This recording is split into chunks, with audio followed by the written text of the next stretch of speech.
este vector A va cambiando. Entonces este puede ser el vector para t igual 1 segundo. Pero para t igual 2 segundos, el vector, por ejemplo, gira. Entonces ahora mi vector A es el del tiempo, ese va a ser el vector, pero para t igual 2 segundos. ¿Ya? ¿Cómo cambia de aquí hasta acá? ¿Cómo deja adentro el vector? Eso lo vamos a ver, eso lo ocurre. Pero es un vector que cambia, es un vector fijo. Entonces ahí puse precisamente una dependencia respecto al tiempo. Pero la dependencia puede ser cualquiera. Por ejemplo, yo podría decir, defino el precio del cobre en términos del dólar, US dólar. Y eso lo defino como un vector. Ahí está, el vector precio. Y por supuesto que este vector precio del cobre, que está definido en términos del valor del dólar, podrá cambiar el valor del dólar, entonces cambia el valor del precio del cobre y este vector podrá cambiar. Es decir, esa dependencia no necesariamente tiene que ser siempre una dependencia de tipo de fuera. ¿Ya? O sea, cualquiera. ¿Claros? ¿Sí? ¿Sí? Ya. Entonces, algunos resultados que pretendo que esta semana estén claros. Deberían ser capaces de derivar, quizás no integrar, pero derivar, sí, funciones de tipo vectoriales con sus componentes a componentes. Deberían saber aplicar las reglas de derivación a productos tanto escalares como vectoriales.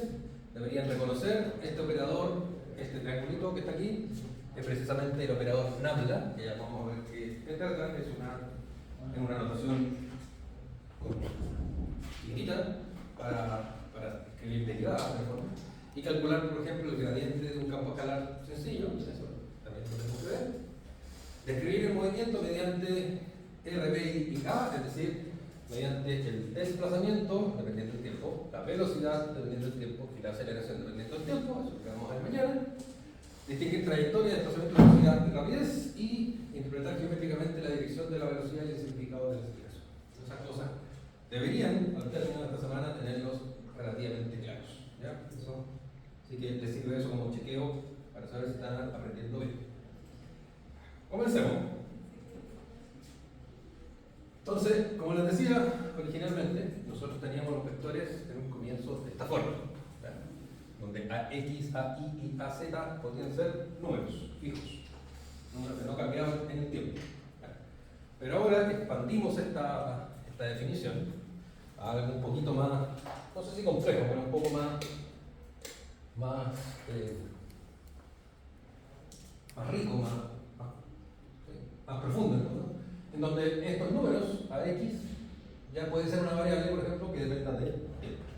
Es decir, esto es una función, ¿no? Es decir, le ponemos ahí un tiempo que va corriendo y este número no tiene por qué ser el mismo. ¿Ya? Lo mismo para la componente AI, lo mismo para la componente AZ. Esa es la idea básicamente. Entonces, ahora tenemos un vector, como les decía, que va a depender precisamente del tiempo. Y por lo tanto, nuestro vector, por ejemplo en el caso que está aquí, ¿ya? En un tiempo A1, en un tiempo 1, es un vector que es chiquito, ¿ya? Y en un tiempo C2, el vector aumentó su magnitud, pero no cambió ni dirección ni sentido. ¿Bien? Ojo con algo, no se vayan a confundir. Esto es un ejemplo. No quiere decir que los vectores no puedan cambiar en el tiempo su dirección y sentido. ¿Ya? Por ejemplo, el vector A en el tiempo 2 podría ser perfectamente un vector en otra dirección y sentido. Como por ejemplo lo dice en este ejemplo. ¿Ya? ¿Por qué? Porque sus componentes pueden ir cambiando también. Así que no necesariamente tienen que estar en la misma dirección y sentido. Esto es solo un ejemplo. Entonces pueden ir cambiando en el tiempo. Claro, ese concepto es súper fácil de ver. ¿Ya? Entonces nuestro vector pasa a ser una función vectorial, que va a depender de un parámetro, en este caso el parámetro es tiempo. También esa cosa que se llama, este parámetro que va a ser tiempo, no necesariamente tiene que ser tiempo, puede ser cualquier otra cosa. Lo que les tiene que quedar claro es que ahora tenemos una función que tiene un carácter vectorial, ¿ya? Que depende de algún parámetro. Así igual como las funciones de matemáticas. Por ejemplo, tener un f de x o un f de x de y, ¿no? O un f de r, ¿ya? Tienen este engendro que es un vector.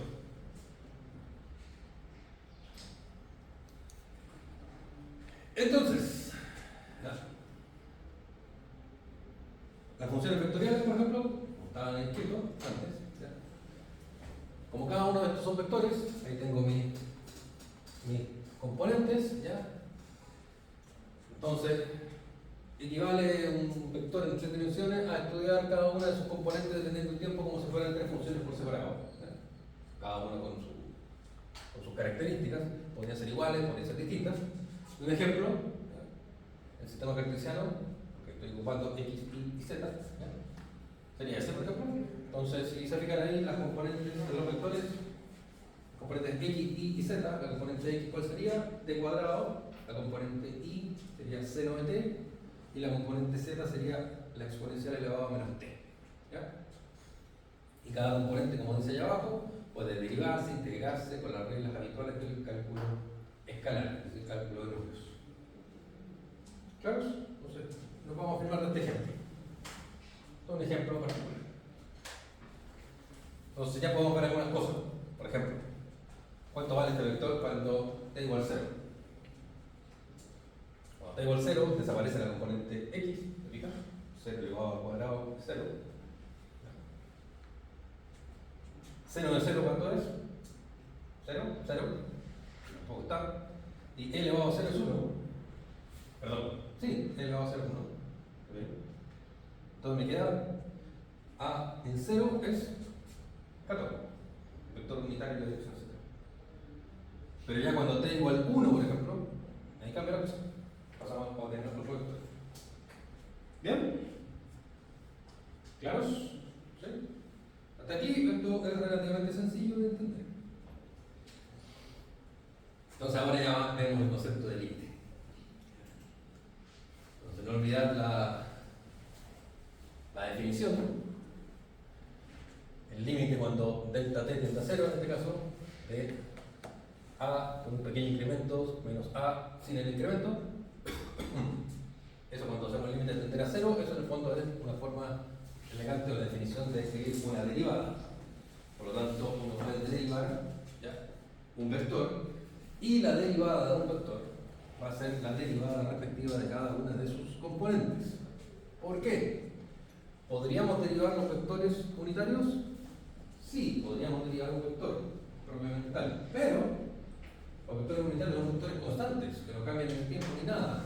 Por lo tanto, aquí hay implícitamente una regla de la cadena, donde aparece este término más a x por la derivada de este vector respecto a t, que es 0, que no cambia. Entonces solamente aparecen las componentes derivadas. ¿Ya? Y como dato importante, si se fijan, si derivamos un vector, ¿ya?, respecto a un parámetro escalar, en este caso el tiempo, lo que nos obtenemos también es otro vector, como dice acá, ¿ya? No vamos a obtener un escalar, en este caso. Vamos a ver que hay ciertas operaciones vectoriales como la divergencia, ¿ya?, que en divergencia sí obtenemos un escalar. Pero en este caso, si derivamos un vector respecto al tiempo, obtenemos un vector.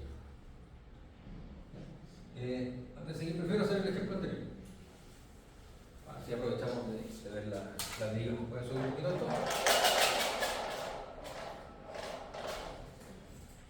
Entonces, ¿se acuerdan cómo era el vector anterior? El vector anterior que teníamos era a, era t cuadrado y tongo más seno de t, otro tongo, más e elevado a menos t cada uno.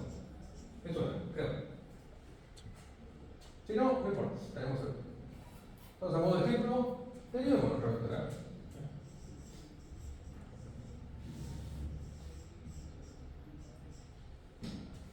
Entonces, derivamos cada una de las componentes. ¿Cuánto es la derivada de eso? 2t. Después nos queda aquí una nota de t. A ver, eso es 1. Dt y todo. Que no voy a anotar los otros. La derivada de 0 es coseno. Y la derivada de esto es menos e elevado a menos t. ¿Estoy bien, no? ¿Con la derivada? ¿Sí? Creo que está bien la derivada. Podemos borrar este término porque no se anota.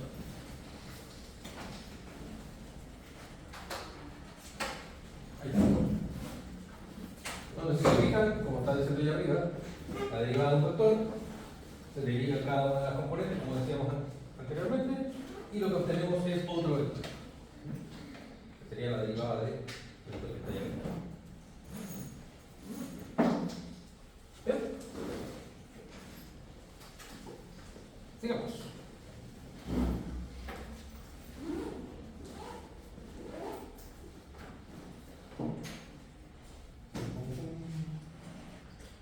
Ese dibujo está pésimo. Lo traté de hacer varias veces y no me resultó, así que preferí, lo voy a arreglar ahora acá. Así que no pesquen ese dibujo. ¿Qué tenemos arriba? Para dos valores cercanos t y t más delta t. Entonces, voy a rehacer eso. Tenemos, por ejemplo, una curva cualquiera. ¿Está? ¿Ya? Pero esta curva queda definida por vectores. Entonces, aquí puse ese punto ahí, pero no necesariamente el punto tiene que estar ahí. Porque el punto está acá. ¿Ya? Ahí está el origen. ¿Ya? Entonces, todos los vectores salen de ahí. Este es el punto O. Y esa es la referencia. La verdad es que un sistema de referencia uno lo puede colocar donde se nos ocurra, de parte. No hay un sistema de referencia privilegiado uno respecto a otro. De hecho, nota consideración de parte del otro día, por esas cosas que me salen. Me llegó uno de estos videos terraplanistas en YouTube y el tipo argumentaba que la Tierra no se mueve. Decía, tiene toda la razón, pero la Tierra no se mueve. Claro, existe un sistema de referencia donde podemos decir que la Tierra es el centro del universo y todo el universo se mueve en torno a la Tierra. Está bien. El tipo argumentaba que no se movía. Pero, claro, vamos a discutir con eso. Ya, entonces el origen lo podemos poner donde se nos ocurra, perfecto. Entonces, lo que vamos a hacer es poner un vector cualquiera. Ese vector, que lo voy a llamar vector A de t, ahí está, y que está definiendo, en el fondo, ese punto de esta cosa que se llama, por ejemplo, trayectoria. No necesariamente, vuelvo a insistir, esto de color azul, necesariamente puede ser una trayectoria, puede ser otras cosas tan raras, como por ejemplo, podría ser el precio del cobre respecto a el precio del dólar. ¿Ya? Y eso podríamos graficarlo en una curva. Y un punto en particular del precio del cobre respecto al precio del dólar podría quedar caracterizado a través de un vector, que sería el vector precio del cobre respecto al dólar en un cierto tiempo, por ejemplo. ¿Ya? Así que no piensen en esto como trayectoria. Puse el ejemplo de la trayectoria porque ya lo estoy tratando de enlazar con lo que vamos a ver un poquito más adelante, que es la cinemática. ¿Bien? Entonces ahí tengo ese vector. Pero después digo ya, voy a dejar pasar un cierto tiempo. Es decir, voy a dejar pasar un lapso de tiempo. Un cierto lapso de tiempo redundante. Un cierto lapso. Al hablar de lapso es tiempo. Delta t. ¿Ya? Eso significa una variación de tiempo chiquitita. Ya, una variación de tiempo. Entonces, si dejo pasar una variación de tiempo, ¿ya? Ese punto ya no va a estar ahí porque este vector cambia. Entonces, si yo quiero definir otro vector, el otro vector que está acá, ahí, ¿ya? Y ese vector va a ser a t más delta t. Porque claro, estamos en otra posición. Ese nuevo vector, con este elemento de tiempo, va a caracterizar ese punto que yo acabo de dibujar que está en la trayectoria. ¿Bien? ¿Sí? Perfecto. Entonces, olvidémonos un poco ahora de esto, de la trayectoria. Pensemos lo siguiente. Pensemos en problemas que ya hemos hecho. Tengo el vector S, tengo el vector T, ¿ya? Y yo quiero saber cuánto es este vector que va acá. Entonces yo digo, perfecto, ese vector que voy a llamar vector R, ¿cómo se relaciona R con S y T? Pero es esto una suma gráfica de vectores, ¿cierto? Entonces yo puedo decir S más R es igual a T. S más R es igual a T. ¿O no? ¿Sí? O puedo decirlo de otra forma. puedo decir que R en el fondo es T menos S. ¿O no? Las reglas del álgebra de vectores me permiten hacer eso. ¿Sí? Cambiemos el nombre de I a S. A T le vamos a poner su alter ego. ¿Ya? Por ejemplo, sin ser sexista, en la noche T se pone peluca, tacos y se transforma en R final.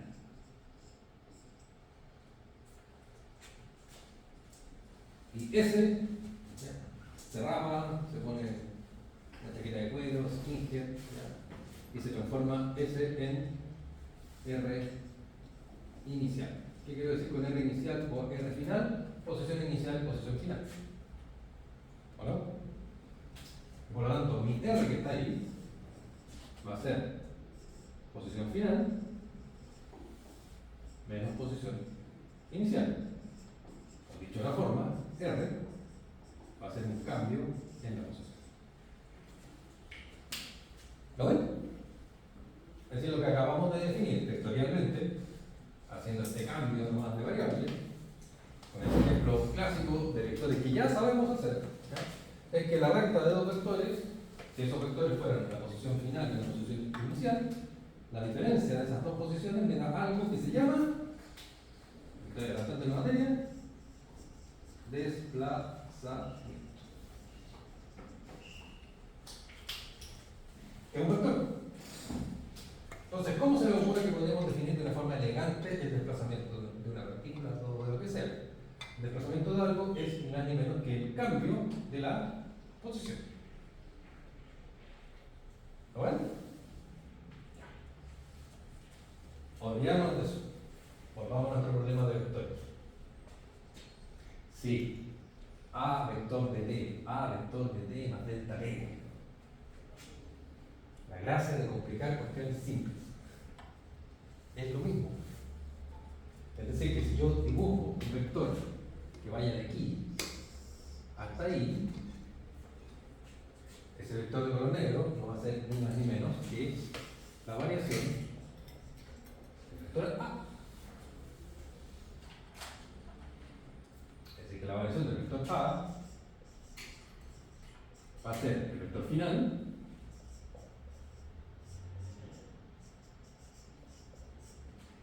menos el vector inicial. ¿Lo ven?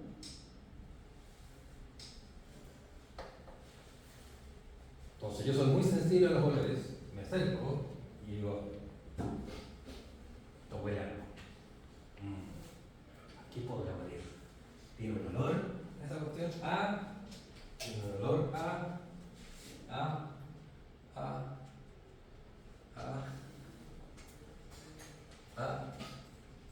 algo que ya conocemos.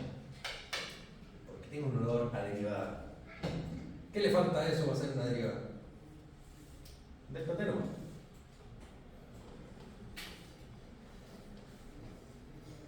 Entonces, veamos qué significa. Y eso es lo que, lamentablemente, no sé si ustedes si tuvieron un buen profesor o profesora de matemática, de cálculo, espero que sí. ¿Ya?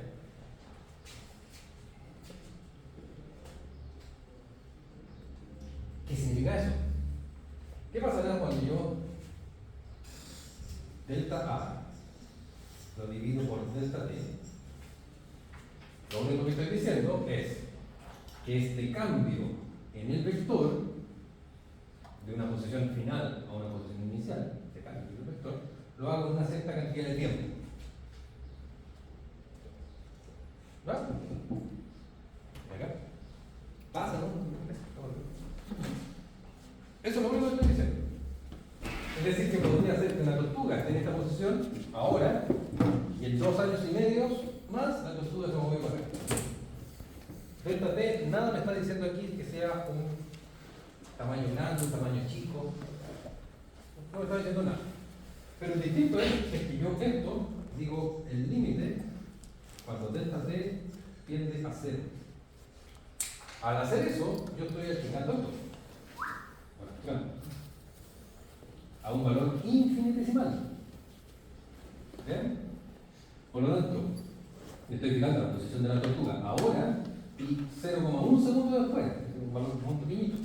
Por lo tanto, si en la posición de la tortuga ahora y 0,1 segundo después, los vectores me van a caer muy cerca unos de otros, y por lo tanto, esta línea grande y recta que pasa por el través de la curva, voy a exagerar, la curva está así, por ejemplo, y el delta A estaba de aquí hasta acá. Ese era el delta A. Es decir, la curva y eso no tiene nada que ver. Pero si yo achico el tiempo, ¿qué pasa con este vector? Pasa a ser un vector tangente a ese punto. Porque estoy achicando el tiempo. Achicar el tiempo, lo que tendría aquí sería un vector que justo es tangente, ese sería el tal, a ese punto. O dicho de otra forma, un vector tangente a ese punto me indica la pendiente en ese punto, o dicho de otra forma, la derivada en ese punto.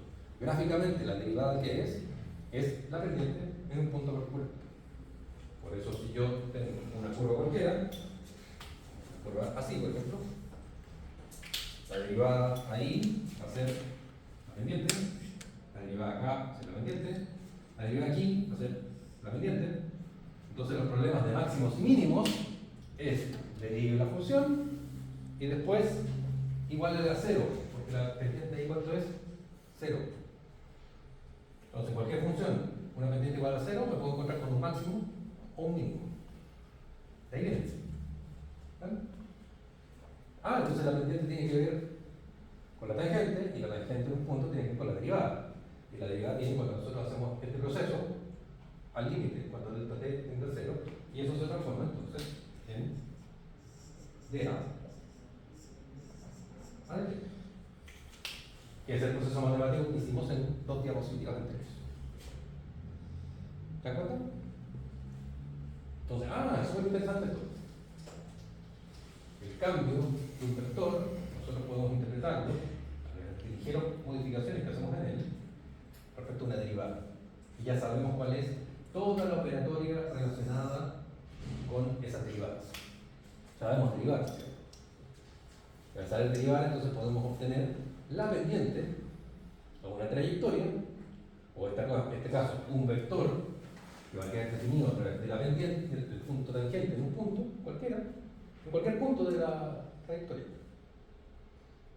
Es decir, podemos saber el desplazamiento en cualquier punto. Y aquí me voy a adelantar nuevamente. Bueno, esto no es eso. Hagamos un cambio. ¿Qué pasa si es delta R? Yo lo divido por delta t, y hago el límite, delta t tendiendo a 0. Lo mismo de antes. Bueno, en cuanto a la misma notación, tendría dr a dt. ¿Qué significa esto? Un cambio pequeñísimo en la posición, es decir, cómo se desplaza algo, en un intervalo de tiempo muy pequeñito. O sea, ¿qué huele? Un cambio de posición en el tiempo. ¿Eso cómo se llama?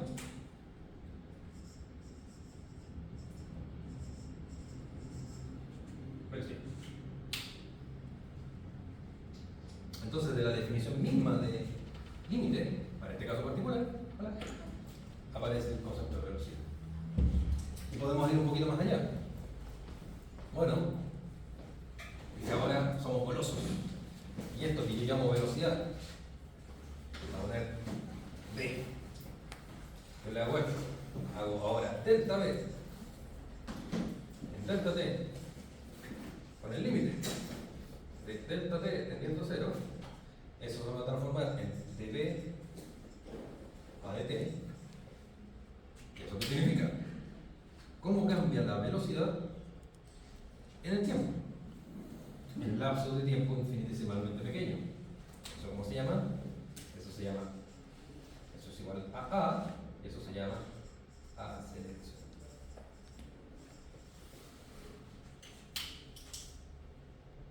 Son cantidades vectoriales. donde se puede operar todo lo que ya hemos visto de vectores. Suma gráfica de vectores, derivación de vectores, vamos a ver que también se pueden integrar los vectores, ¿ya? Se pueden derivar de forma más rara, aplicar producto punto, aplicar producto cruz. ¿Ya? Es decir, que yo podría decir, tengo un objeto que está girando, por lo tanto el objeto que está girando es un vector que está girando en el tiempo, como un planeta, por ejemplo. ¿Ya? Y ese vector, ¿cómo será respecto a su aceleración? ¿Cuál será el producto cruz, por ejemplo, entre, está girando el producto cruz, tiene que ver con rotaciones? ¿Cómo será el producto cruz de su aceleración respecto a su velocidad? Y si ustedes después, cuando sean más grandes, hagan ese tipo de cosas, van a encontrar cosas raras, como por ejemplo la aceleración de Coriolis, o los efectos de precesión, cosas de ese tipo. ¿Ya? Podemos explicar por qué el agua en un lado del hemisferio gira por un lado, y el agua en el otro lado del hemisferio terrestre gira por el otro lado.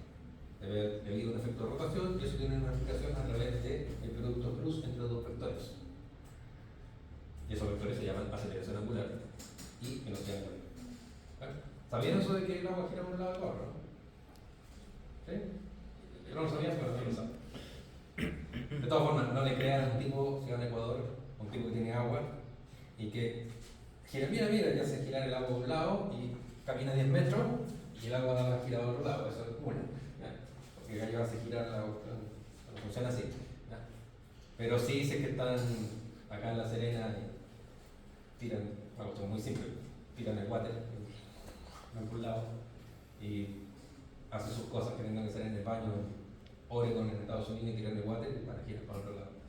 En caso gira para acá y en otro gira para otro lado. ¿Ya? Y eso se llama efecto de Coriolis y eso tiene que ver con el producto cruz de dos vectores de desplazamiento angular.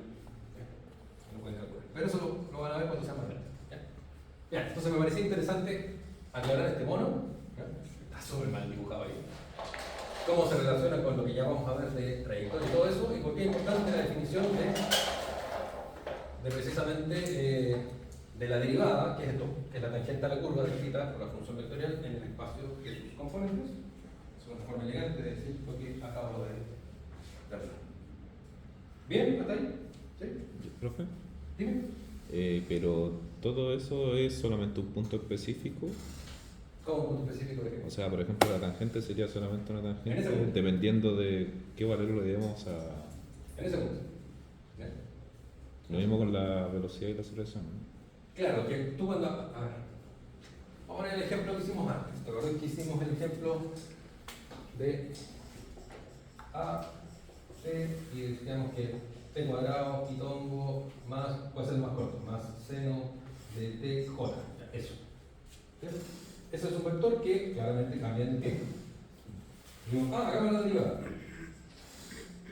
Porque la derivada del vector en el tiempo era 2t i más coseno de t j. ¿Bien? Ahora cuando abre el nombre, digamos, esta es la posición de un objeto en el tiempo. Perfecto. Por lo tanto, esto significa la velocidad del objeto en el tiempo. Yo digo, claro, esto es la tangente en cualquier punto que nosotros buscamos a esta trayectoria. Pero en cualquier punto que tú quieras. Ahora digo, ya, pero yo quiero la tangente en un punto a esta trayectoria, en un punto en particular. Entonces tú dices, t igual un mes con 3 días y 7 segundos. Y reemplazas ese valor numérico de t ahí, y eso te da un valor numérico. Ahí tú que tienes, tienes la pendiente a esta trayectoria en ese tiempo específico. Pero también habría que darle un valor a, ¿cierto? No, pues haga un vector cualquiera. Si tú dices, por ejemplo, pongamos t igual 3 segundos. ¿Cómo queda eso?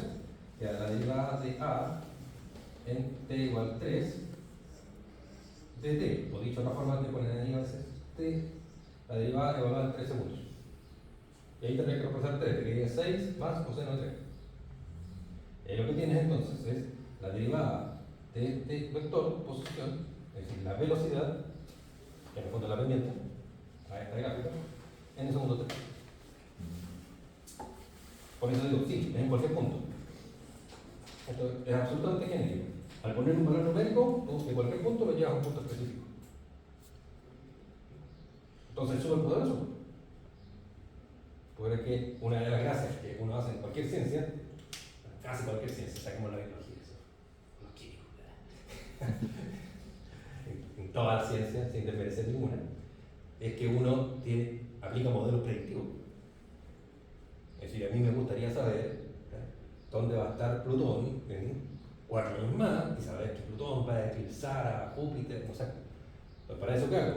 Me genero una curva que me va a entregar el desplazamiento de Plutón, la derivo en el tiempo y obtengo la velocidad de Plutón para mí cuando se me cante, cuando se me cante. Y después lo que hago es ponerle un valor numérico para saber, en qué años más Plutón va a tener tal velocidad y tal posición. ¿Ya?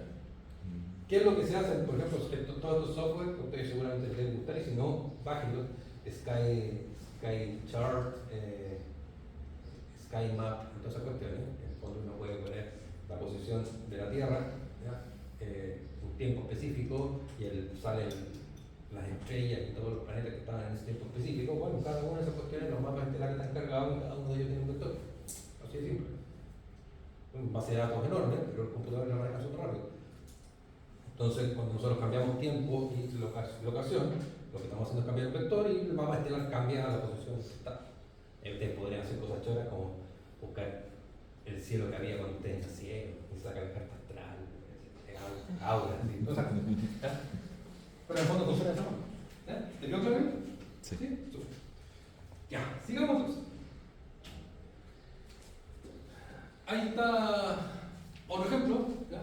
Derivar una función vectorial. Decimos que en el ejemplo anterior, pero igual vamos a repasar. Vectores tres dimensiones significan nuevamente t cuadrado y tongo, pero aquí en paréntesis 3t más 1, todo este vector completo va con la componente i menos coseno de la componente z. Entonces, si derivamos respecto al tiempo, ¿ya?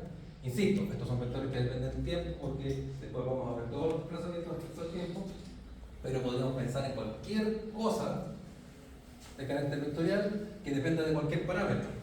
Inclusive podría ser cualquier cosa de carácter vectorial que dependa de varios parámetros. ¿Bien? Generalmente tenemos siempre funciones vectoriales. Cuando uno ya trabaja más de forma profesional estas cuestiones, nunca vamos a encontrar algo tan bonito y simple como eso. Vamos a encontrar cosas más complejas que dependen de un montón de parámetros y cada uno de esos parámetros va a cambiar con el tiempo, entonces se pone más complicado. Pero en una buena aproximación, depende solamente de un parámetro, podemos derivarlo respecto al tiempo. Entonces ahí está la derivada, 2t, aquí el 3, me queda el 3 solito, el 1 es constante, por lo tanto muere la derivada. ¿Me entiendes por qué? Porque constante es la derivada de 0, ¿no? ¿No? Piénsalo así. Ya me lo aprendí, no entendía nada de cálculo hasta que empecé a pensar de forma gráfica. Si yo tengo una constante, cualquiera, supónganse, esto es A del tiempo, tengo una constante, A0, 30, 5, lo que sea, constante. ¿Cuánto es la derivada de eso? 0. O la pendiente. La pendiente es una línea recta que va así, con pendiente igual a 0. Dicho de otra forma, la derivada de A0, que es constante, en el tiempo, la derivada de una constante, me da 0, la pendiente es 0. Por eso. Entonces, claro. Si tengo la derivada de una constante, es 0. No está. Y la derivada del menos coseno, aquí fui vivo entre coseno y menos coseno, porque la derivada del coseno es menos 0. Me queda más seno. Ahí tengo la derivada. Y aquí está lo que preguntáis tú. Que esto es la derivada de este vector para cualquier tiempo que se me ocurra, el que sea. Es decir, aquí tengo infinitas pendientes en infinitos puntos de esta curva vectorial. Si de esos infinitas pendientes quiero caracterizar o obtener una, pues lo que tengo que hacer es ponerle un valor al tiempo. ¿Qué es lo que hago acá? Ahí ocupé un abuso de notación, porque se puede anotar solamente así, es decir, poner dentro de la función el tiempo que yo quiero colocar, o se le pone esta línea y se le pone ahí el tiempo, como está puesto acá. Entonces, ¿qué significa este tipo de notación?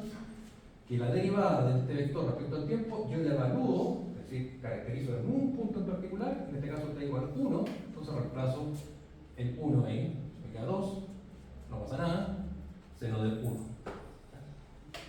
Estamos asumiendo que esto está en radianes, porque también podría ser seno de un grado, pero somos estándares de seno de un radio. un radian es como seno de casi 30 grados, así que eso debe ser parecido ¿o no? No, no 30 grados, 60 grados. Eso debe ser 0,8 metros. ¿Bien? Importante, no se deriva el vector completo de una sola vez, lo que hace es se derivan sus componentes y se conservan las definiciones de la base cartesiana.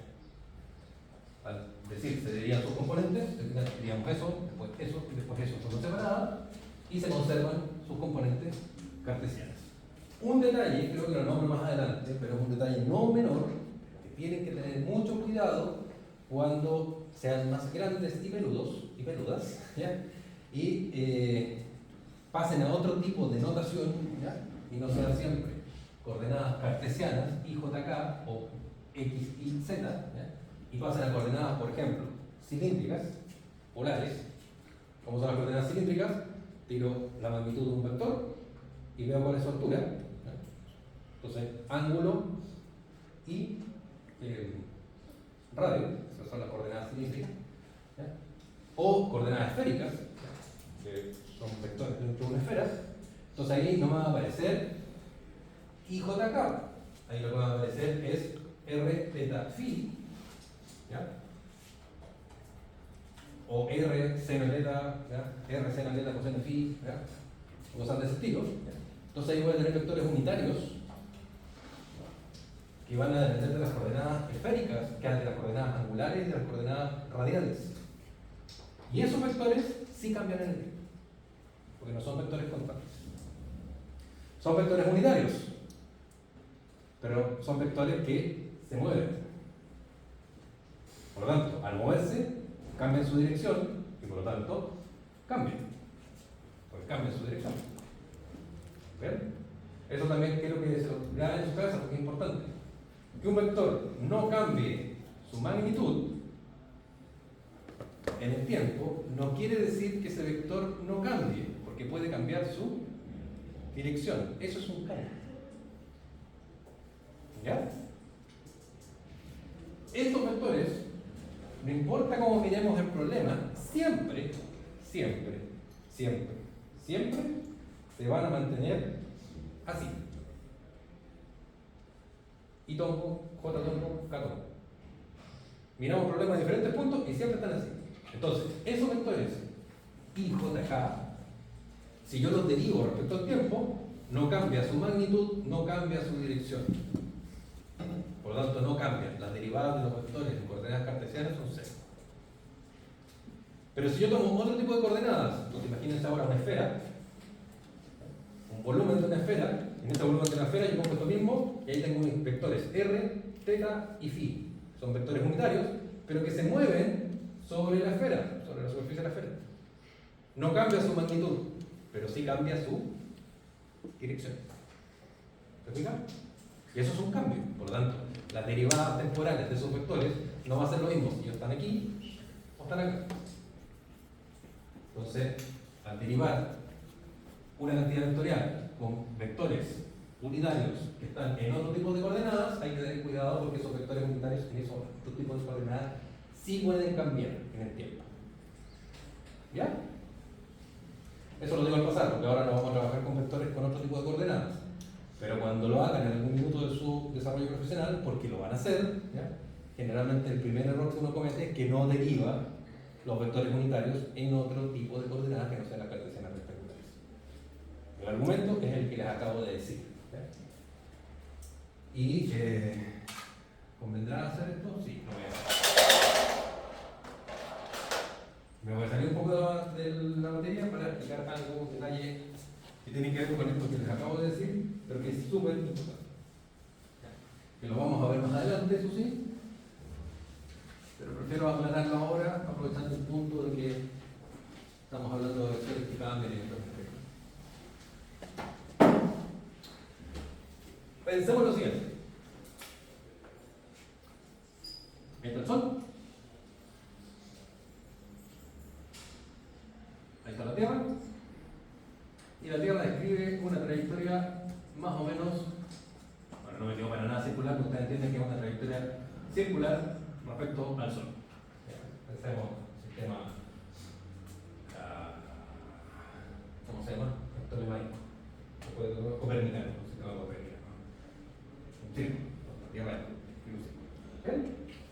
Pensemos esto que es súper bonito, funciona súper bien. Pensamos que la Tierra describe una trayectoria circular en torno al Sol con una rapidez constante. Es decir, la Tierra no cambia su velocidad y su rapidez cuando la Tierra está acá, ¿ya? O la Tierra está aquí, o cuando la Tierra está acá, o cuando la Tierra está acá. Tiene siempre la misma rapidez. Sabemos que eso no es así porque existe el afelio y el perihelio, ¿ya? Que son los puntos donde la Tierra está más cerca y más lejos del Sol. En la medida que está más cerca, su velocidad, su rapidez es mayor, y en la medida que está más lejos, su rapidez es menor. Eso cumple las leyes de Kepler, etcétera, etcétera, etcétera, etcétera. Pero pensemos en un sistema, si quiere cambiar el nombre a los planetas o lo que sea. Si quiere más simple, piense que es una pelota de ping-pong que está haciendo un círculo en un cono, no importa, pero es una trayectoria circular donde el objeto que está haciendo la trayectoria circular mantiene la rapidez constante. ¿Ya? ¿De acuerdo? ¿Me sigue la idea? ¿Sí? Súper. Entonces, y aquí lo que voy a hacer es el error común que cometen la mayoría de los estudiantes y con justa razón. Ya no lo estoy criticando por eso, estoy tratando de entender por qué se equivoca y es bastante razonable el error. Entonces, yo les decía algo, les decía que la derivada de cómo cambia la velocidad del tiempo, eso se llama aceleración. En el fondo, la aceleración, ¿qué es? Cómo cambia la velocidad del tiempo, ¿cierto?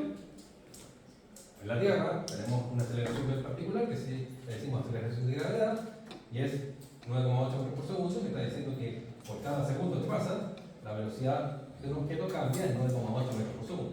Eso es la Tierra, ¿cierto? Entonces, para esta situación,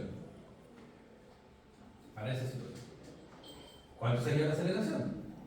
O sea, que será perfecto, sí. A ver, miro la Tierra ahora, que está 300 millones de kilómetros por hora. Perfecto. Miro la Tierra después, 300 millones de kilómetros por hora. Miro la Tierra después, 300 millones de kilómetros por hora. 300 millones siempre la misma rapidez. Entonces, nada que hacer. La aceleración es cero, porque la derivada de una constante es cero. Así que la Tierra no tiene aceleración. Más encima, no tiene aceleración porque nosotros podemos caminar por la Tierra tranquilamente y no sentimos el efecto de la aceleración. Como en una micro, en un auto.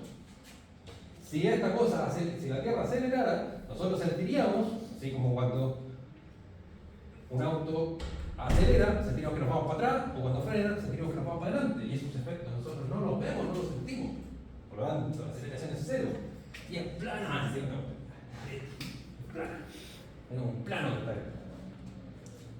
¿Ven algún problema con lo que les acabo de decir? Esto no está malo, está malo. Todavía. ¿Dónde está malo? Ahí está. No está malo ahí. Ahí está. Ahí sí. ¿Por qué antes no estaba malo y ahora sí? Bueno, porque le puso una flecha, profe. Aparte, tiene un poder de observación increíble.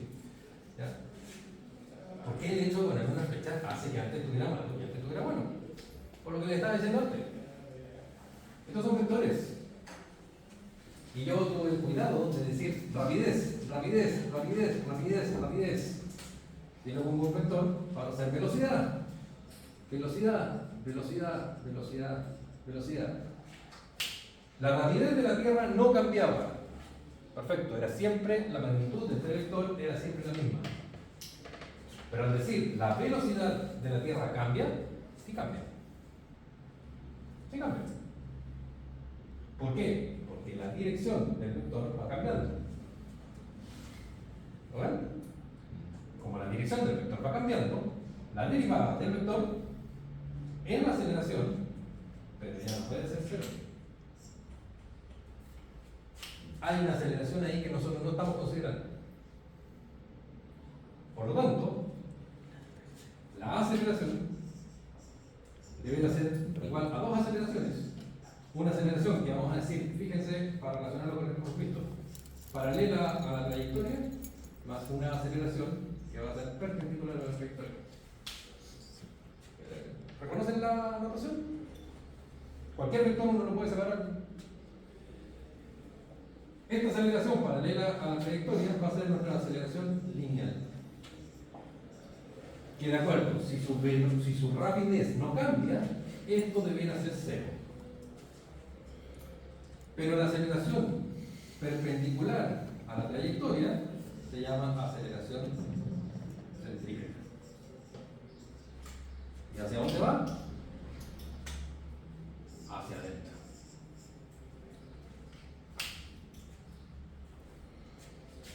Es decir, un objeto que está dando vueltas sí acelera. ¿Lo ven?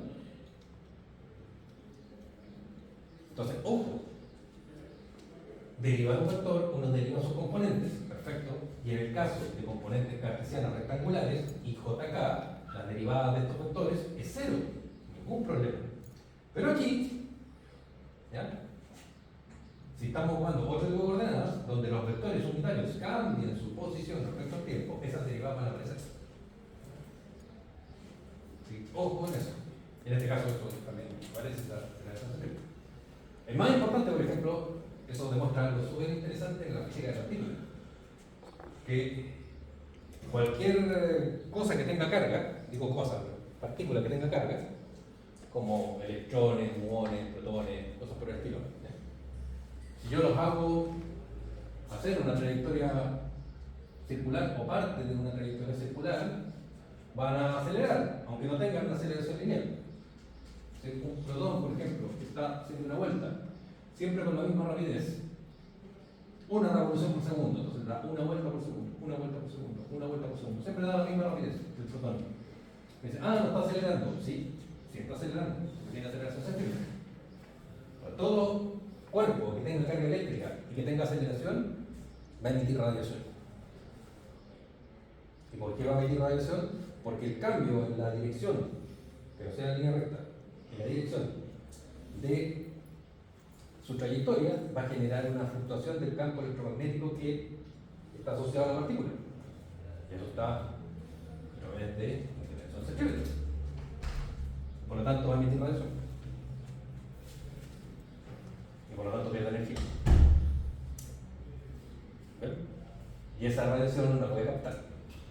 Entonces, dicen, tengo un objeto que no sé cuánta masa tiene, la hago rotar a una velocidad que yo conozco, y por lo tanto capto esa radiación, y con esa radiación yo puedo saber las características de esa partícula que está dando vuelta.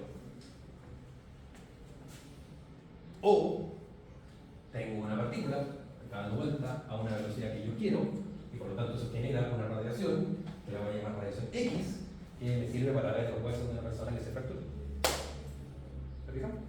Entonces, y todo tiene que ver eso porque la aceleración de un objeto, cuando está dando una vuelta, existe. Entonces es un concepto muy interesante y que muchas veces se deja eso. Ya, hay todo el, se llama un disclaimer, salir de la clase y trabajar con blogs. Entonces, tenemos los vectores, ¿ya?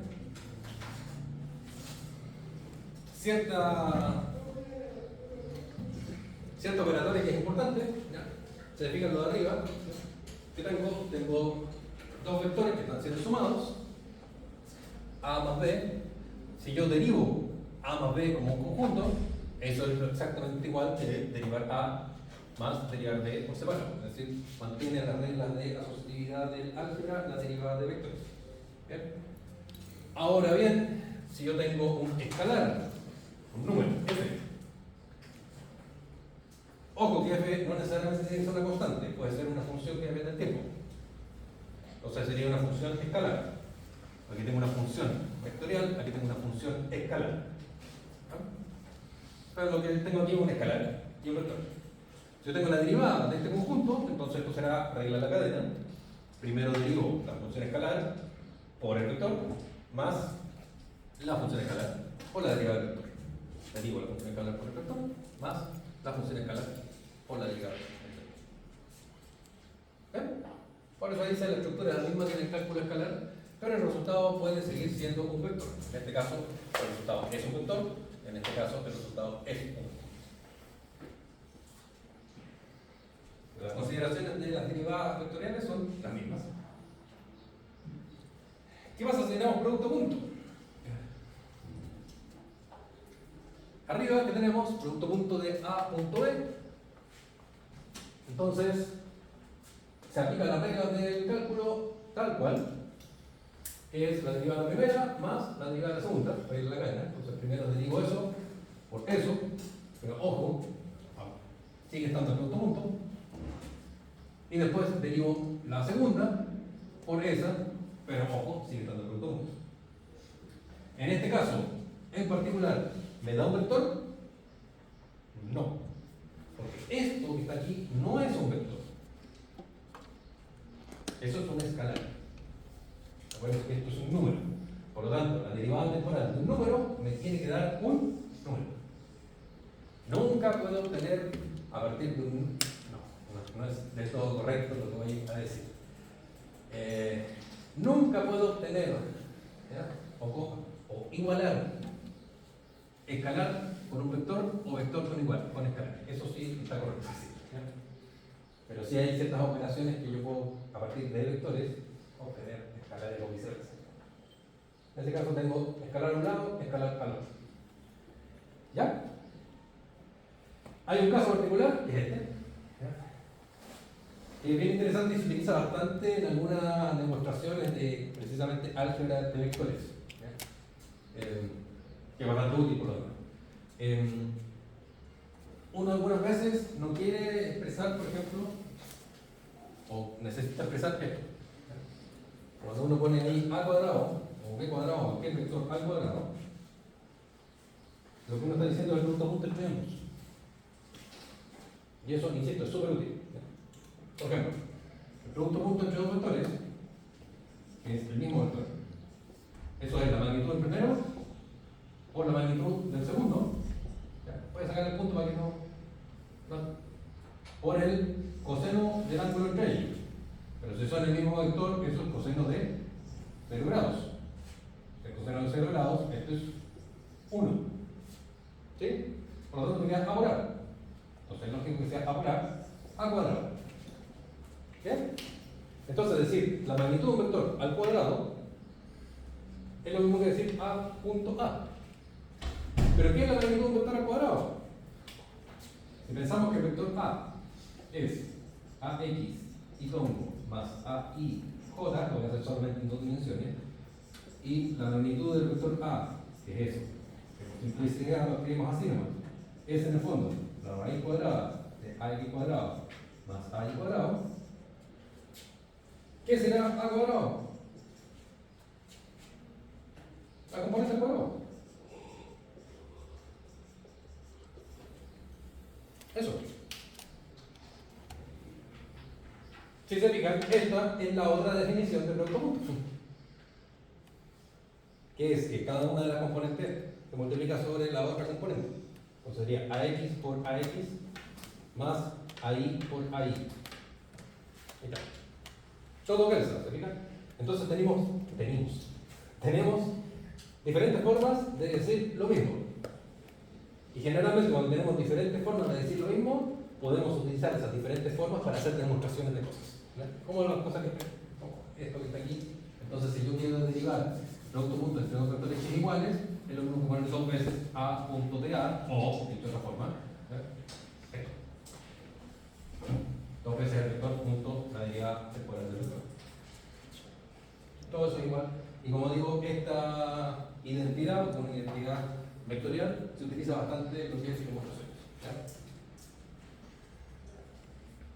Está ahí. Esto permite relacionar cambios de la magnitud del vector con la dirección del cambio vectorial.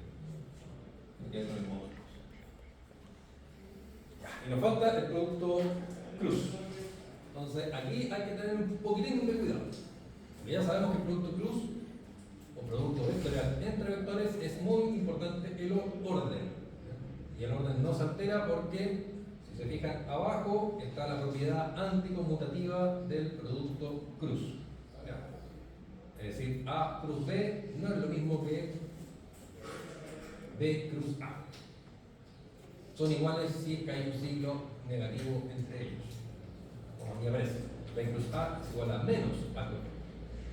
Entonces, en la derivada,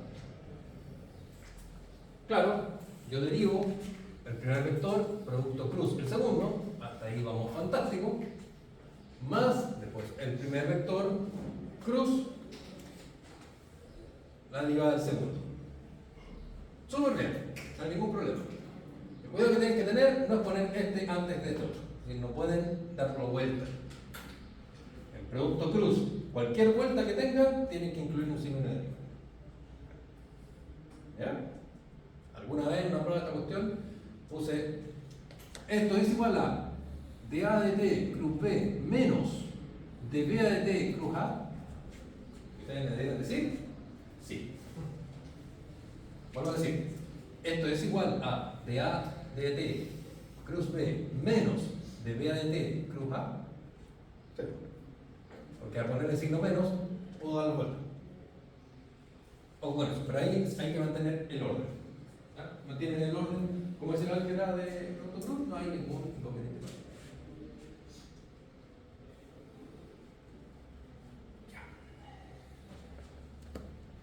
Entonces, ahí está un poco lo que les decía antes. En coordenadas cartesianas se fijan las derivadas temporales de cada uno de las componentes I, J, K es cero, porque son vectores que no cambian ni su magnitud, ni su dirección, ni su sentido en el tiempo.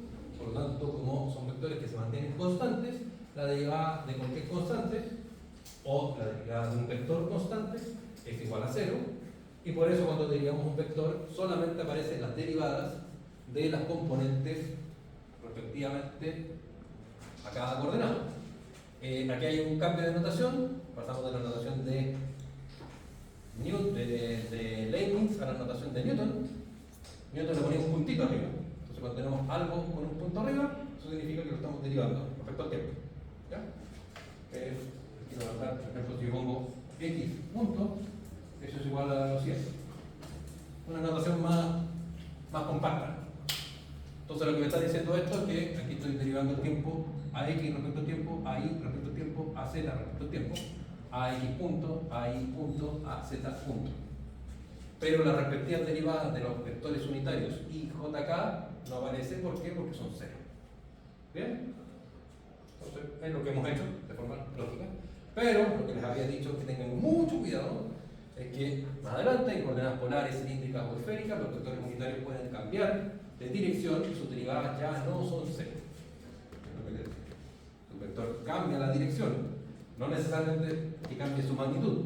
Si cambia su dirección, inmediatamente ya las derivadas no son cero. Tiene que mantener las tres cualidades constantes para que la derivada sea cero: dirección, magnitud y sentido. Si cualquiera de esas cosas no fueran constantes, la derivada ya no es cero. Ya, entonces, aquí empiezan a aparecer como tipos derivadas. Tenemos que ver también la parte de la integración. ¿La integral qué es? ¿Ya? La integral es una suma de Riemann de un montón de ceros, de cosas que son ceros, que pueden dar algo que no es cero. Ahí están las definiciones. Pero la integral es una especie como de gusanito, una S y una vulgar suma. Si la gente que hace matemáticas les dice otra cosa, se los están copiando. La integral es una suma, nada más. ¿Ya? Es una suma un poquito más complicada, pero es una suma, no es nada más que eso. Correcto.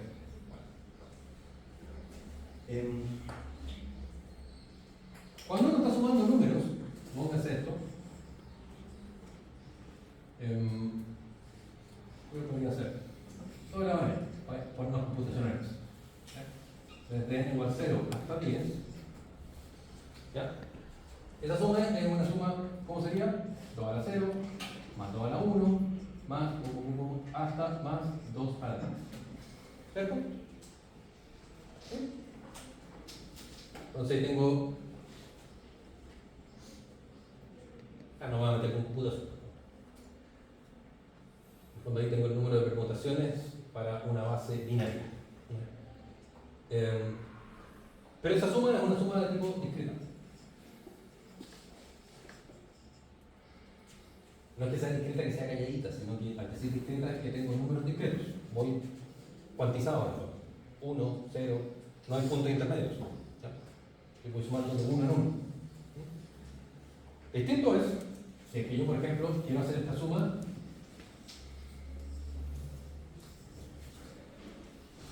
Eso, no tengo idea cuánto sea, hay que verlo. Eso es una suma continua. Aquí los pasos son pasos marcados de uno en uno. Tengo deltas grandes. Aquí tengo infinitas sumas. ¿Bien? En el fondo, claro, una suma de rima. Cuando tengo cosas que, cuando tengo mi función, esta es mi función, tengo un trazo que tiene área 0, pero esa se la sumo con lo que está al lado, la sumo con lo que está al lado, la sumo con lo que está al lado, y lo que tengo es un área, que es el área bajo la curva, que se puede interpretar como la integral. Entonces, un montón de sumas, de un montón de trazos infinitesimalmente pequeños, ¿ya? Me da algo que no es cero. Es una cosa bastante rara. Pero sacando todo el bagaje matemático, que es muy rico y muy potente y a veces difícil de entender, lo que es una integral es una suma, pero en el continuo. ¿Ya? No le pongamos más ínfulas de grandeza a eso. Eso es. ¿Ya? Entonces lo que tenemos ahí, en el fondo, son sumas. Entonces, si yo quiero integrar un vector A, ya, se fijan lo que dice aquí, aunque no sepamos integrar, pero lo que dice ahí, perfecto, igual que antes.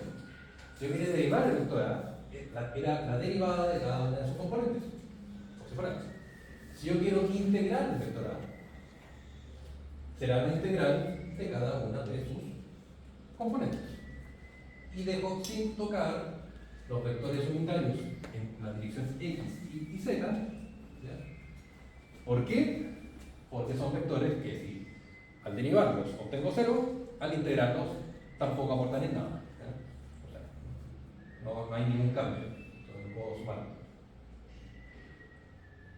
Y aparece algo nuevo aquí, que es esta cosa C. Es una constante. ¿Por qué aparece eso? Porque el proceso de integrar algo es, dicho de una forma, la antiderivada. ¿A qué me refiero con la antiderivada? Si yo quiero, por ejemplo, supongamos que tengo la x cuadrado y yo quiero derivar x cuadrado, la derivada de x cuadrado, que la podemos anotar así, ¿cuánto será? Pues sabemos que es 2x. ¿Cierto? Ya. Ahora quiero hacer el proceso y de aquí para acá, derive. Ahora quiero hacer el proceso al revés. Yo tengo 2x. Y quiero hacer un proceso, una antiderivada, que me lleve a lo que tenía antes. De aquí derivo, aquí antiderivo, pero no lo voy a decir antiderivo, sino que integro. Si yo integro esto, obtengo lo que está ahí. ¿Bien? Pero, aquí viene algo interesante. More interesting.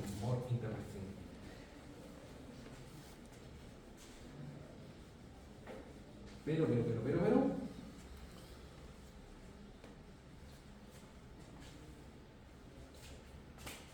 Esta es una posibilidad. Porque yo podría tener esto. 2x más 38. Perdón. Podría tener x cuadrado más 38. Y si yo derivo eso, ¿cuánto me da? 2x.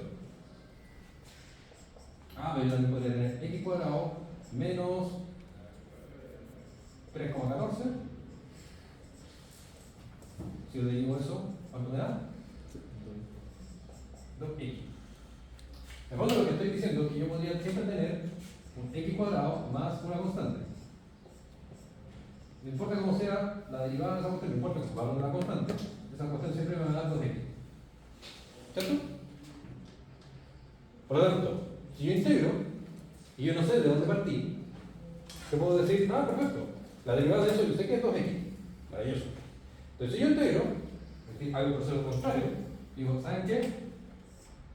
La integral de 2x de x, eso será x cuadrado más una constante.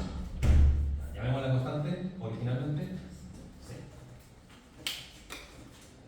De tal forma que si yo esto lo derivo, obtengo eso que está ahí. Y c puede tomar cualquier valor. Eso es lo que se llama una integral indefinida. Cuando yo le pongo valores numéricos, 1, 2, ahí inmediatamente yo fijo cuál es la constante. Yo fijo cuál es la constante y ya no pasa por una constante cualquiera, sino que la defino y hay procesos para hacerlo. Dicho de otra forma, gráfica. Cuando yo tengo una solución a una ecuación, lo que yo tengo es, por ejemplo, esto es una familia de curvas. Son todas iguales. Todas iguales, para arriba y para abajo. Son todas las curvas iguales. ¿Ya? Esta es con c igual menos 1, esta es con c igual a 0, esta es con c igual más 1, esta es con c igual 1,8, esta es con c igual... Tengo una familia infinita de curvas. Pero esa familia infinita de curvas, yo sé que la derivada de cualquiera de esas me da siempre el mismo valor. Ya, me da siempre el mismo valor. Cuando yo le doy las condiciones iniciales, cuando lleguen conceptos que son importantes, cuando le doy las condiciones iniciales, es decir, le pongo parámetros a la integral y la hago dentro de un cierto rango, ahí inmediatamente desaparecen todas las posibles curvas y me quedo con una sola de ellas. ¿Ya? Entonces, en el fondo, eso es poner un valor numérico a esa constante. Todo esto lo digo única y exclusivamente para explicar por qué, cuando yo integro un vector, me sale esa señita. Es por eso. Pero eso es un número fijo. ¿Qué número? No sé, va a depender de las condiciones iniciales que yo ponga en prueba. ¿Ya? ¿De acuerdo? Entonces, bien, la constante de integración ahora también es un vector. Pero eso es constante, no cambia en el tiempo, significa no es una función del tiempo, eso es constante y eso es constante. Por lo tanto, si derivo este vector, ¿cuánto me da? 0. Es un vector que no cambia en el tiempo. Y eso le da la solución inicial a nuestro problema. Entonces, no importa que no sepamos integrar, lo importante es que ustedes sepan entonces que si yo integro una función, es la integral de cada una de sus componentes, aunque el proceso de integración no lo sepamos hacer todavía. Y aparece una constante que tiene toda una explicación físico-matemática detrás de ella. Sigamos. Ahí tenemos, si se fijan, una integral, como les decía antes, definida. Que está entre dos valores. Pero no nos adelantemos. Ya sabemos que la derivada de un vector con respecto al tiempo, obtengo otro vector. Entonces aquí le cambié a esto, la voy a llamar f de t. ¿Bien? F de t. Entonces, si yo derivo mi vector respecto al tiempo, obtengo otro vector que va a depender del tiempo. Pero aquí viene el proceso contrario. Si yo integro mi vector f de t entre medio de dos tiempos, lo que yo obtengo entonces es el cambio de a en un tiempo 2 menos un tiempo 1. ¿Bien? Y en cinemática esa relación es súper importante porque es lo mismo. Entonces voy a explicar eso un poquito. Voy a hacer algo que a la gente que estudia matemática le horroriza, y con justa razón, porque estaríamos dividiendo por cero, por algo que es extremadamente pequeño. ¿Ya? Por eso les carga que los físicos hagamos esto. Pero creo que pedagógicamente es súper claro y lo voy a explicar. Con respecto a los matemáticos. Esto que está acá arriba, en el fondo, derivar algo, integrar algo, volvamos a la barriga. Pero si estamos haciendo una integral definida entre dos parámetros, bueno, me queda esto, que es el cambio del vector en dos tiempos bien definidos. Entonces voy a partir por esto. ¿Ya? Fijémonos en lo siguiente.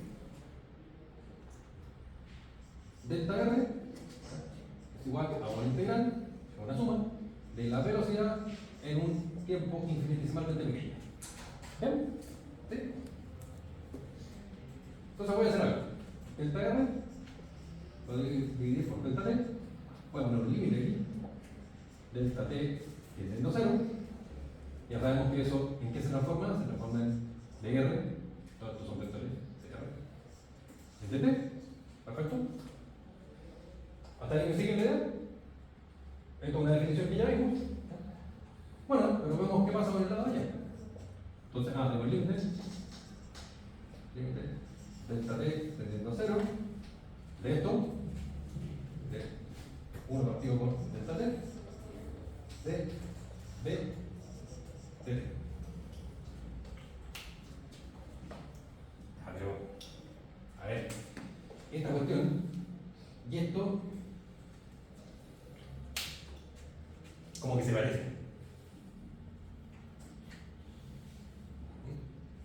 Como que se parece. Así como esa fiesta donde uno va, conoce un par de cabros chicos, ve que los cabros chicos no se parecen al papá, y de repente llega el lechero y como que este gallo se parece a alto ese. ¿Qué pasa cuando el delta t, yo lo tiendo a 0, este tipo de t se transforma en un delta t? ¿O no? Cuando hago eso, se transforma en eso. ¿Sí? Por lo tanto, aquí tengo un elemento infinitesimalmente pequeño de tiempo, que está dividiendo a otro elemento infinitesimalmente pequeño de tiempo. Si yo divido por papas, me queda 1. Y la integral desaparece. ¿O no? Me olvidé de poner. Por lo tanto, eso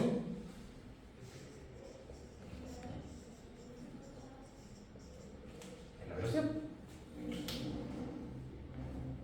Por eso los matemáticos se horrorizan, porque esto es infinitesimalmente pequeño. ¿Se fijan? Entonces lo que estoy diciendo es, algo pequeño lo divido por algo que tienda a 0. No sé, pues 0 dividido por 0. Y digo, eso es 1. Nosotros los físicos nos vamos tranquilamente, me tomo un café, no me preocupo más de la cuestión. Los matemáticos llevan siglos pensando, no, eso es imposible, no puede ser, y tienen teoría, y meten de estadística, y un montón de cuestiones. No estamos haciendo matemáticas, hacemos práctico, la cuestión funciona. Por eso ahí está la gran diferencia entre física y matemática. Pero ahí está, es la velocidad. Entonces lo que me están diciendo algo súper importante. ¿Ya? ¿Qué es? Que si yo tengo la posición de un objeto, R, y lo derivo en el tiempo, obtengo la velocidad. ¿Cierto? Pero, si yo ahora tengo la velocidad de un objeto, ¿bien? Y hago lo siguiente. La velocidad es de R a de t. Y hago el siguiente cambio. Aquí está con el permiso de los matemáticos, este tipo de cosas, a los matemáticos los horrorizan. Pasé acá, esto es de t. Algo infinitesimalmente pequeño pasa para acá multiplicando. Horrible. ¿Ya? Integro entre un tiempo 1 y un tiempo 2. Lo mismo. Entre un tiempo 1 y un tiempo 2. Lo que voy a obtener aquí es R entre 2 menos R entre 1.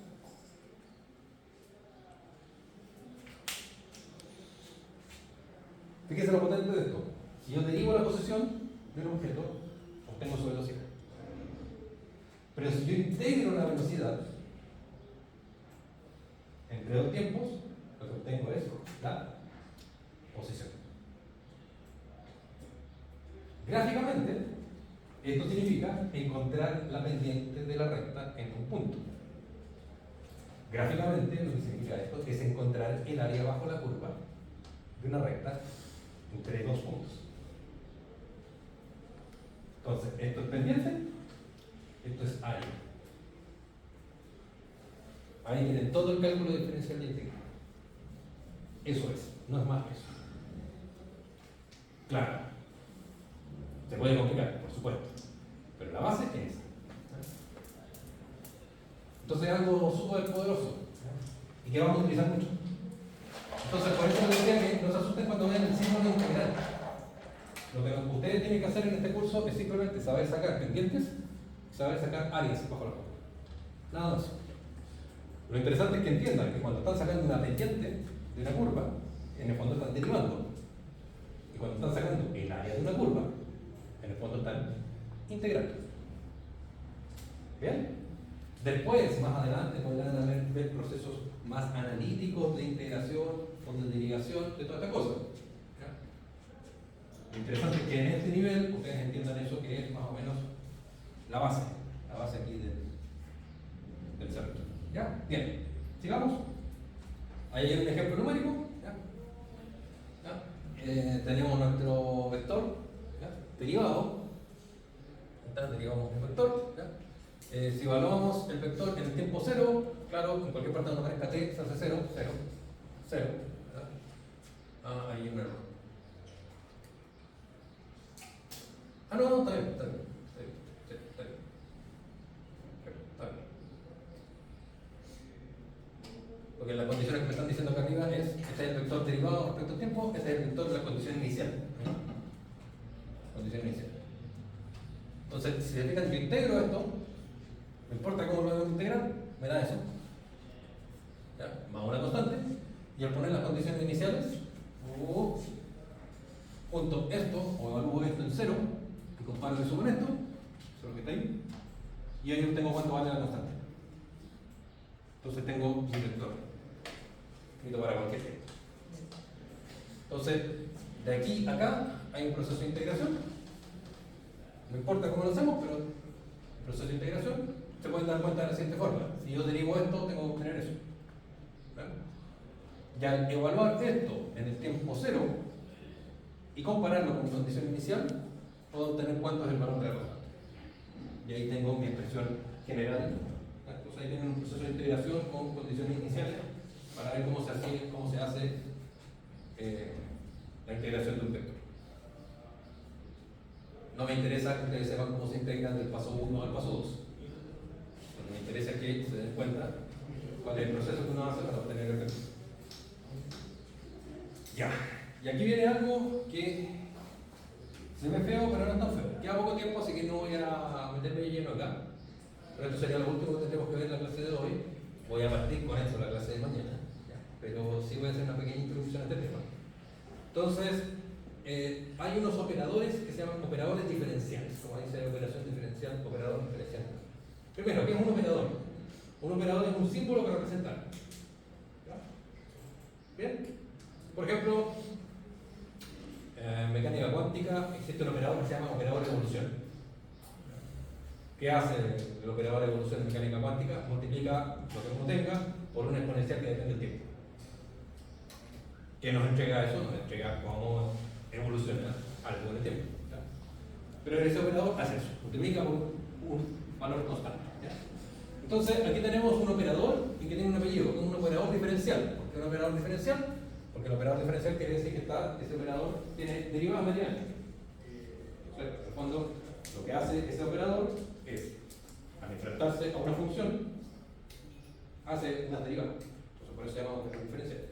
¿Y por qué se llama nabla? Porque esa regla se llama nabla. No es delta. Delta es esta misma, pero da vuelta. ¿Ya? ¿Delta qué significa? Delta significa una variación. Pero cuando vean ese triangulito por otro lado, la delta, esa es la letra griega nabla. ¿Ya? ¿Y qué significa? Significa que es un operador diferencial que hace lo que está aquí. Esa es nabla. Si se fijan, el operador diferencial nabla, ¿quién tiene? Tiene las componentes I, J y K. ¿Ya? Es como si fuera un vector. Y tiene las derivadas, ¿ya? En cada una de las componentes. ¿Es un vector? No, no es un vector. ¿Y por qué no es un vector?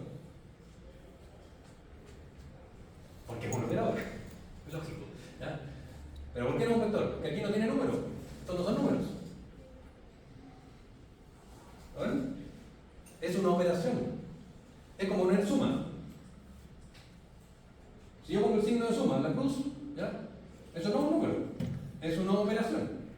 ¿cierto? Y yo sé que si ese símbolo lo pongo entre dos números, ahí sí sumo los números. Esto es lo mismo, eso es un operador. ¿Sí? Me está diciendo qué operación matemática yo tengo que hacer. Pero no es un vector. Pasa a ser un vector cuando yo lo enfrento a un número, que es en este caso. Y esto en particular, cuando yo mezclo nabla con un campo escalar, esto es un escalar, un número, ¿verdad? O una función escalar, eso se transforma en algo que se llama gradiente. Entonces en el fondo me dice, lo que sea esto, derívelo con respecto a x y póngale y todo. Después derívelo con respecto a y póngale j todo. Después derívelo con respecto a z y póngale k todo. Entonces esto se transforma en un vector. ¿Bien? ¿Dónde se utiliza? En montones de cosas. El gradiente tiene una interpretación física súper importante. En el fondo nos está indicando, por ejemplo, en el caso de energía, la dirección de gasto menos energético. Si ustedes están subiendo un cerro y ven un sendero que les sale más rápido llegar a la cumbre, ¿ya? Phi sería el campo de la altura, el mapa de las alturas del cerro, y el gradiente de Phi sería el vector que me lleva de forma más eficiente a la puntuación. Entonces tiene una interpretación física muy importante. ¿La vamos a ver en detalle? Sí. Era la idea de la clase de hoy, pero no alcanzamos. Y estos dos otros tipos que aparecen acá también tienen un operador nabla metido acá, pero esto se llama divergencia y esto se llama rotación. ¿Bien? Y operan, si se fijan, no sobre campos escalares, sino que la divergencia y el rotacional operan sobre campos vectoriales. Cuando hablo de campos vectoriales, ya no estamos hablando de un solo vector, sino que de un espacio que está lleno de flechas.